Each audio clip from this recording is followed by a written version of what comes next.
चलिए हम शुरू करते हैं। आज हम एक ऐसे क्वेश्चन के बारे में बात करेंगे जो कई बार एग्जाम में पूछ चुका है।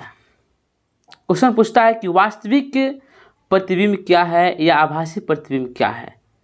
ये बात तो हमने आपको कई बार बता चुके हैं, लेकिन वास्तविक और आभासी प्रतिबिंब में अंतर क्या होता है, ये क्वेश्चन हमें एग्जाम में देखने को मिलता है। तो सबसे पहले क्या करेंगे, हम वास्तविक प्रतिबिंब और आभासी प्रतिबिंब की परिभाषा को लिख देंगे। उसके बाद एक दो कारण और दे देंगे, हमारा काम बन जाएगा। चलिए हम देखते हैं। देखिए, वास्तविक प्रतिबिंब में किसी बिंदु से आने वाली प्रकाश की किरणें परावर्तन के बाद जिस बिंदु पर मिलती है उसे क्या कहते हैं, वास्तविक प्रतिबिंब कहते हैं। लेकिन जब मिलती हुई प्रतीत होती है ना, सब बात सेम है, लेकिन मिलती हुई प्रतीत होती है, मालूम पड़ता है ना, उस बिंदु पर क्या होता है, उसका आभासी प्रतिबिंब बनता है।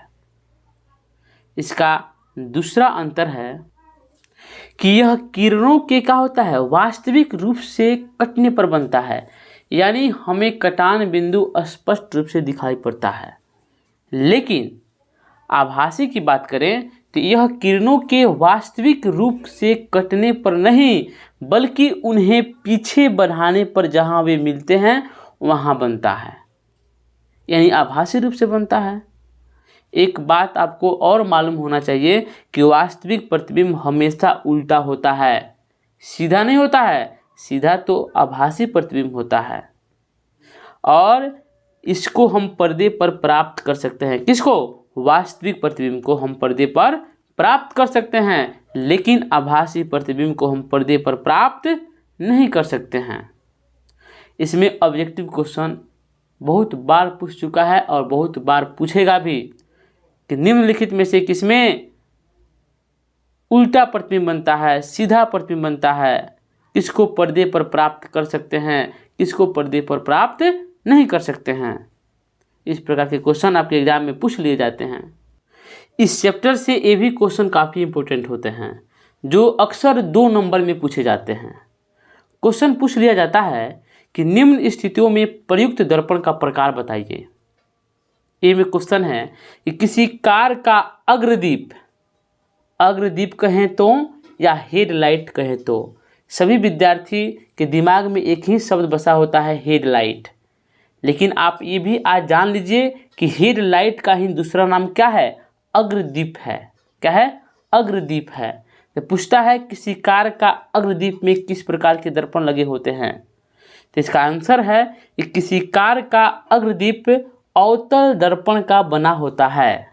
वाहनों के अग्रदीपों में प्रकाश का शक्तिशाली समानांतर किरणें पुंज प्राप्त करने के लिए अवतल दर्पण का प्रयोग हमें किया जाता है।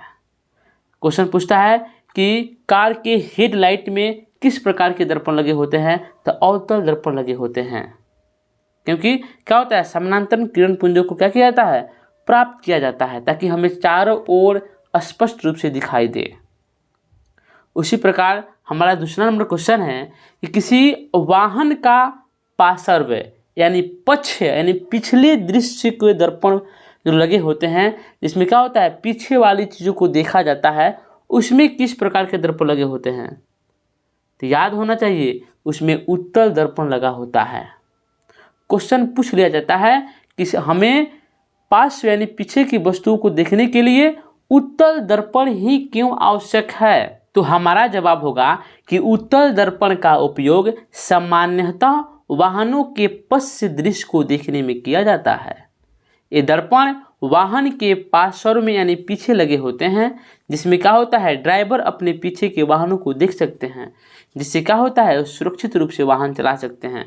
मान लीजिए कि हम गाड़ी चला रहे हैं, तो हम पीछे थोड़ी ना देखेंगे, हम आगे देखेंगे, लेकिन हमारा साइड मिरर हमें बताता है कि पीछे कौन सा गाड़ी आ रहा है, जिससे हम और सुरक्षित हो जाते हैं।